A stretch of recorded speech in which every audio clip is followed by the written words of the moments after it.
তারপরে আপনার বক্তব্য আলাদা নেব। রাজবাড়ী জেলা ২ নং দাসী ইউনিয়ন পরিষদের সম্মানিত চেয়ারম্যান শেখ ফাউন্ডেশনের উদ্যোগে যে এটি আর্থিক সহযোগিতা দিচ্ছেন, আমরা সরাসরি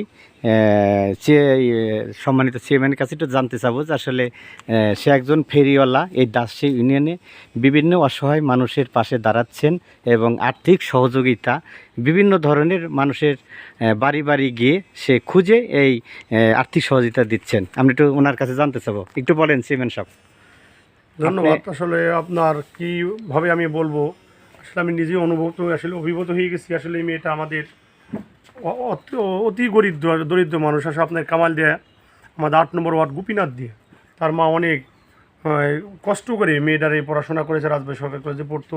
তারপরে সে এবারে আপনার ভর্তি পরীক্ষা আপনার 3 হয়ে আপনার মেডিকেলে চান্স পাইছে খুলনা মেডিকেল কলেজে। এর জন্য আমরা দাস ইউনিয়নবাসী ওর জন্য আমরা নিজেরাও গর্বিত, এলাকাবাসী গর্বিত, ইউনিয়ন চেয়ারম্যান হিসেবে আমি নিজেও গর্বিত যে মেয়ে এত সুন্দর একটা রেজাল্ট করাতে। আমরা আশা করব যে এর থেকে আমাদের ইউনিয়নের আরও যেসব ছেলেমেয়েরা আছে অনুপ্রেরিত পাবে, যে আগামীতে যে বড় লোকরাই শুধু ভালো জায়গা পড়বে এরকম না, পড়াশোনা ভালো মতন করলে সবটা জায়গাতেই পড়াশোনা করা যায়। সেই ক্ষেত্রে এই মেয়েটা কিন্তু আজকে আমাদের একটা আইকন বা আমার অনুপ্রেরণা।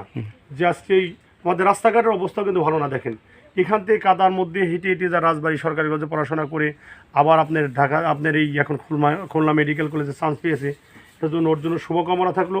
ওর কাছে আমার একটা রিকোয়েস্ট থাকবে যে তুমি যত কষ্ট করে পড়াশোনা করছো, গরিব অসহায় মানুষ তোমার কাছে আসলে যেন তুমি এইভাবে গরিবদের মনে খেয়াল করবা যে আসলে গরিবের একটু আমাদের পাশে দাঁড়ানো দরকার। আর তুমি এই কথাগুলি মানুষের কাছে তুলে ধরবা যখন তুমি সেবা দিবে। বড় ডাক্তার হয়ে বাংলাদেশের আমি চাই আন্তর্জাতিক মানে সারা বিশ্বের একটা ডাক্তার হোক, যে আপনি ডাক্তারিভাবে তুমি সেবা করো। তো তোমার জন্য শুভকামনা। আমি আর্থিক কিছু অনুদান দিলাম আমাদের শেখ ফাউন্ডেশন পক্ষ থেকে এবং আমি এটি একটু পরিচালনা করি।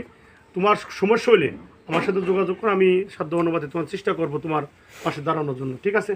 তো ভালো থাকেন। আমরা আসলে এলাকার সবাই, কবির ভাই আছে, আমার আকাশ কাকা আছে, যেখানে আছে আপনার রাসেল, এই ওয়ার্ডের মেম্বার সাহেব আছে, ওর আম্মা আছে, ওর মা অনেক কষ্ট করেই কিন্তু ওর পড়াশোনা করেছে। সবাই ভালো থাকেন। আমরা ওর জন্য একটু দোয়া করি যে ওর জন্য বড়।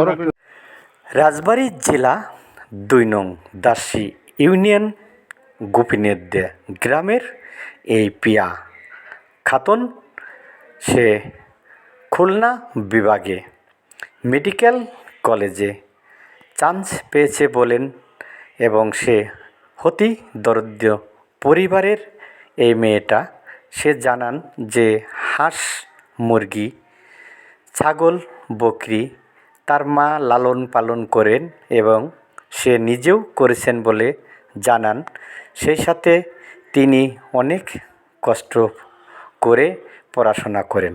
তার মা অনেক কষ্ট করে মানুষের বাড়ি বাড়ি ধারে কান্নায় ভেঙে পড়ে এই পিয়া খাতুন মেডিকেলে চান্স পেয়েছেন বলে জানান।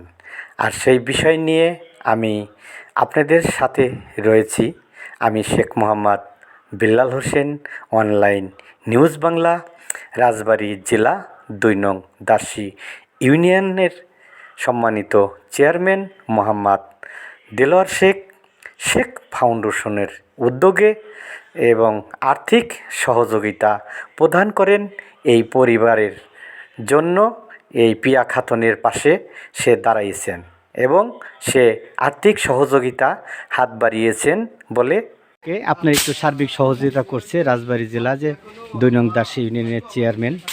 তা এখন সে হয়তো যাই পারুক যতটুকু সহযোগিতা করবে বা প্রশাসনিকভাবে বা বিভিন্ন দপ্তরে আপনার জন্য হাত বাড়াবে যাতে আপনি পড়াশোনা করে বড় ডক্টর হতে পারেন। আপনি একটু অনুভূতিটা বলেন।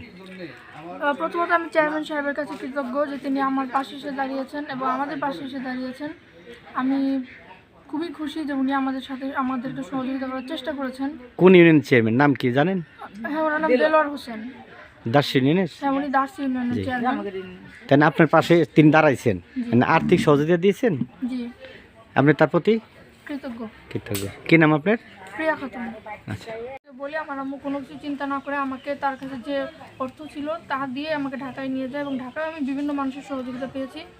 সেখান থেকে আমাকে একটা কোচিংয়ে ভর্তি করিয়ে দেয় এবং তারপর আমি সেখান থেকে কোচিং করে ভর্তি পরীক্ষা দেয় এবং খুলনা মেডিকেল কলেজে চান্স পাই।